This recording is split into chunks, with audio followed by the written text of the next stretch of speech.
Uy, Paldo, nakapag mang-inasal din kahit nasa bahay lang. Mang-inasal, baka naman. Ako nga pala si Joe at samahan niyo ulit ako sa isang maikling kwento. For today's video, kailangang maglaway kayo.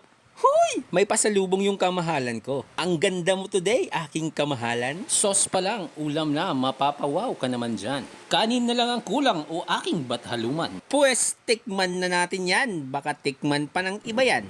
At yun na nga, nauna na yung batang may laban.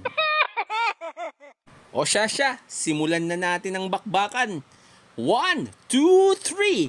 Kanin muna bago ang lahat. Eto, sureball na only rice kahit totong babaliktad. Di mo kailangang magtawag ng supladong may dala ng kanin. Kasi dito sa bahay, malulunod ka talaga sa kanin. Kakabigay lang kasi nila ng bigas. Yan ang bagong Pilipinas. Sana all! Kung kapitbahay kita, magtago ka na. Kasi pag maubos yung kanin namin, sa inyo ako manghihingi ng rice men. Teka, 1 minuto na ba? So pwede nang pang-release to.